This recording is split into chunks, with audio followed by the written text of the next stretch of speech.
আজই ডাউনলোড করুন আর এনজয় করুন আপনার পছন্দের শো। অ্যালবামের ওই বাচ্চা মেয়েটিকে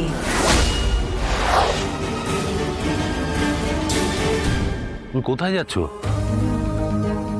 মানুষে আমি তোমাকে কিছু জিজ্ঞেস করছি, এত রাত্রে তুমি কোথায় যাচ্ছ? গেট লস বলেছিলেন না আমাকে, আপনার কথা মতোই কাজ করছি। চলে যাচ্ছি এই বাড়ি থেকে আমি। হোয়াট? হ্যাঁ, ওই অপমানের পর এই বাড়িতে আমি আর থাকবো না। মানসী, তুমি এরকম ছেলে মানুষই করো না। মানসী, আমি জানি তোমার খারাপ লেগেছে, কিন্তু এত রাত্রে তুমি বাড়ির থেকে বেরিয়ে যাবে? আমি তো ডিসিশন নিয়ে নিয়েছি, এত অপমানের পর আমার থাকা এখানে অসম্ভব। মানুষই, আমার কথাটা শোনো। আমি ওই সিচুয়েশনে কথাটা বলে ফেলেছিলাম। বলে ফেলেছেন? নিজের ভাইয়ের বউকে যা খুশি তাই বলা যায়? আসলে আপনি তো কখনো সংসার করেননি। সংসার করলে সম্পর্কগুলোর মানে বুঝতেন। না মানসী, তোমার খারাপ লেগেছে, আমি এটা বুঝতে পারছি, কিন্তু তাই বলে তুমি আর্যকে এইভাবে বলতে পারো না। মানুষই, আমি তোমার কাছে ক্ষমা চাইছি।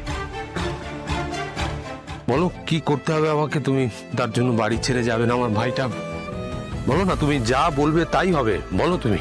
তাহলে বলুন, অ্যালবামের ওই বাচ্চা মেয়েটিকে?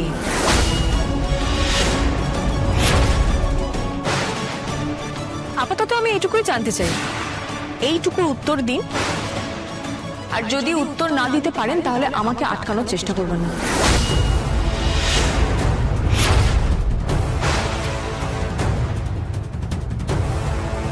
মানুষই, তুমি যার কথা জিজ্ঞেস করছো, ওই ছবিটা আসলে না না, ও কেউ না, কেউ না আমাদের।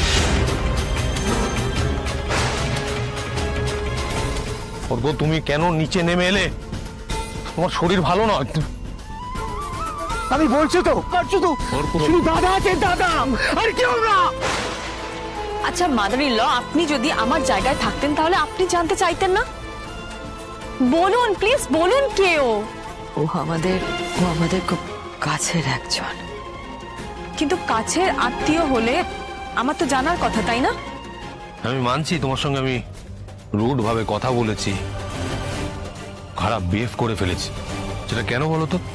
যাতে আমার ভাই অসুস্থ না হয়ে পড়ে, সেটাই হলো। প্লিজ যাও, আমি তোমার কাছে হাত জোর করে বলছি, ওকে নিয়ে ঘরে যাও, আর কথা বাড়িও না প্লিজ।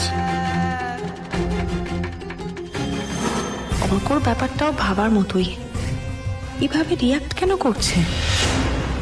ঠিক আছে, এখন থাক, কিন্তু এখানেই ব্যাপারটা শেষ নয়। প্লিজ যাও, প্লিজ।